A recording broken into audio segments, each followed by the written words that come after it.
walking with it.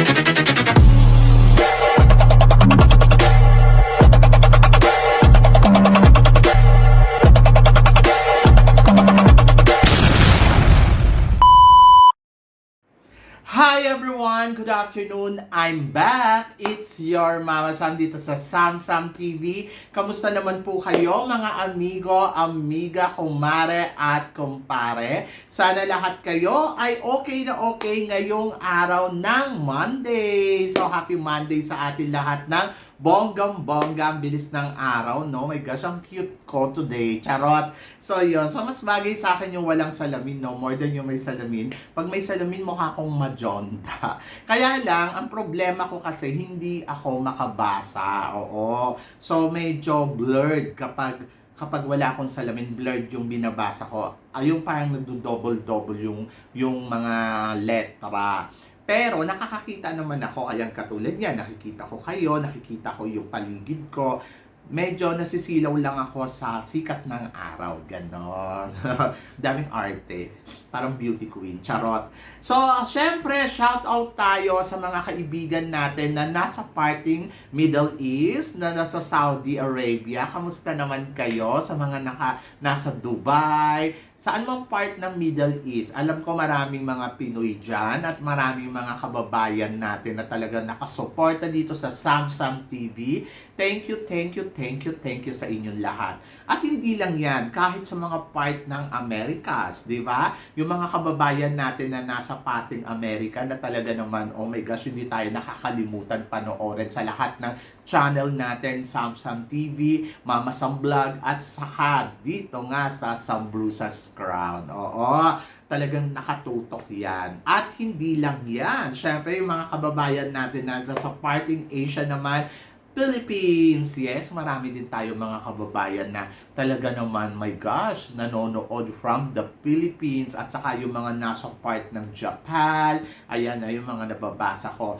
At kahit Europe, di ba? May nababasa kasi ako from Germany, from London, UK, mga ganon, at sosyal. Diyos ko naman, baka naman gusto nyo naman akong paambunan, charot. Anyway, so yun, so syempre, God bless you and more power sa inyong lahat ng bonggam-bongga. Yes! So ano ba yung chika ngayon? Ang chika natin for today, it's about, syempre, kung sino sa tingin ninyo ang dapat ipadala natin sa ECO International next year. So, after nga natin makuha ang corona yesterday na pinamalas naman ni Alexi Brooks ang kanyang galing, ay talaga nawang masasabi ko, my gosh, ang galing at ang ganda ni Alexi sa kanyang suot na evening gown, sa kanyang eksena. Yung iba, alam ko, hindi sumasang-ayon ha. Marami akong alam na maraming nagsasabi na ako hindi naman mananalo. Pero kasi syempre, ang labanan kasi sa ECO, kailangan makuda ang kandidata. Hindi lang maganda, kailangan makuda talaga. At nakita naman natin yan sa mga winners natin na grabe talaga sila kumuda. Grabe yung mga eksena nila. At in fairness sa ECO International, isa sa mga favorite niya talaga ang Philippines. Aminin natin. Dahil kung hindi man tayo nagta-title dyan, nagre-runners up tayo. 3 title na nakuha na natin sa kanila, and then plus ilang bang runners up? 2 first runner up. Oho. Na talagang ay hindi nga nata 2, 3 na yata kung di ako nagkakamali. So talagang isa talaga sa mga pinaniniwalaan nila ang bansang Pilipinas pagdating sa mga queens. Oo. Sobra. No? Kung hindi nila pinapanalo talaga nila. Ganon. Kaya naman, syempre, looking forward tayo kung sino nga ba ang pwedeng makapag-uwi ng back-to-back. Kasi wala pang nagba-back-to-back dito sa ECO International. Sa totoo lang, medyo challenging to sa mga kandidata natin kasi wala sa history ng Miss ECO ang back-to-back. Kaya naman, isa sa mga i-recommend ko talaga na ito talaga, pag ito pinadala natin, katulad din ni Alexis, sinabi ko na kapag pinadala yan si Alexis sa Miss ECO, I think winner yan. So, doon pa lang sa Miss Universe Philippines, sinabi ko na yon na I think dapat ipadala talaga sa Miss Iko dahil makuda nga si Alexi. I think better siya sa Iko. At ayan nga, ganun nga yun nangyari. At hindi lang yon. Sabi ko yung pagka-corona sa kanya, sabi ko na kung mananalo yan. At nanalo nga. So ngayon, mag-guest tayo ulit. I think better ay si Liana Aduana. Alam ko yung Makaliana Aduana dyan, sinasabi nila, ay nako, para naman downgraded naman kung ipapadala mo sa Miss Iko. Ay nako, Miss Universe ang dapat kay Liana. Pero ako tingin ko, she's a perfect for the Iko International. Alam niyo kung bakit? Una, galing siya sa Miss Earth. Walang mawawala kay Liana Aduana kung tatanggapin niya ang Iko International. Alam niyo kung bakit? Kasi meron na siyang knowledge about environment, and then I think alam niya kung paano i-defend talaga yung mga environment chubachenes question sa international pageant. At nakita naman natin na talagang magaling dyan si Liana Aduana. Yung pinadala siya ng Miss Earth sa UN para magbigay ng isang magandang pahayag, nakita naman natin kung paano kumuda. And I think bilang dating Miss Earth, connected si Liana Aduana sa Iko, 'di ba? Sa Iko environment or sa Iko advocacy. So, parang feeling ko match na match at bongga. Alam natin kung paano siya magtalak-talak. Winner 'yan. And number 2, beauty ni Liana Aduana. Syempre merong class ang beauty niya. And I think nandoon ako sa part na madali para sa kanya yung mapa-oo ang organization na kukunin natin si Miss Philippines at ipanalo natin to uli, di ba? So yun, so ako para sa akin, perfect candidates is Liana Aduana for Miss Iko International for 2026. Do you agree? Kasi sa nakikita ko, ako practical lang ako, dadalhin mo siya sa Miss Universe.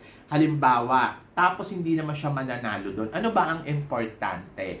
Siyempre, di ba, yung magkaroon siya ng title. And then doon naman sa sinasabi nyo, Diyos ko naman, sobrang downgraded naman yung ibibigay natin kay Liana Aduana na maging Miss Iko, galing Miss Earth. Guys, think about it, connected kasi yon.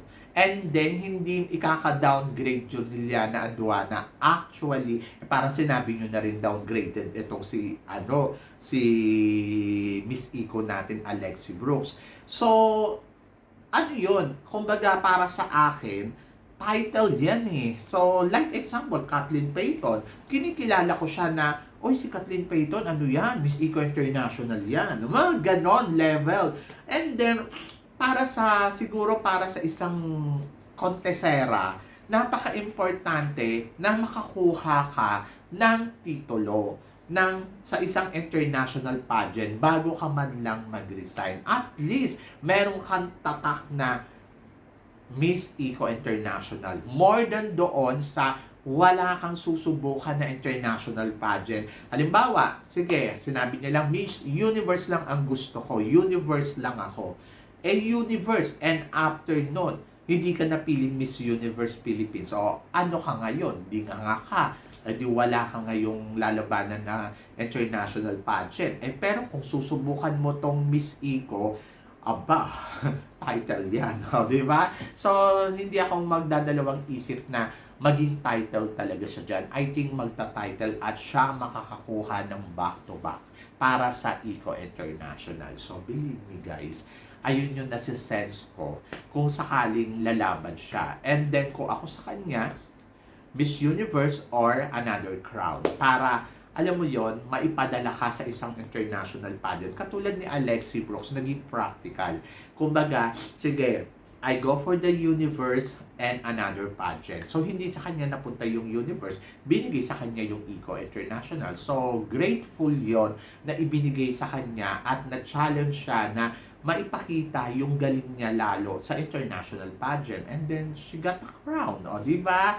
So, mga ganong tipo. Oo. So, dapat practical choices lang.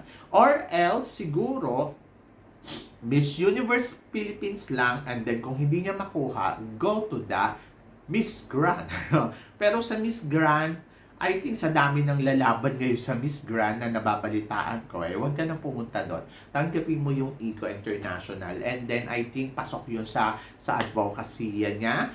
And then, plus, nandoon na may experience na kasi siyang magdepensa about environment. And then, connected sa environment na sinalihan niya dati. Kumbaga, parang connect lang yun. And then, 'di ba? Kung magta-title ka naman doon. And then sa kakauli mag-decide na sumali sa ibang international pageant. And then double crown ka na. Ganon, yung parang win-win, ganon, 'di ba? So 'yon. So ako, para sa akin walang masama kung i-accept niya 'yon or i-challenge niya rin yung sarili niya sa another international pageant.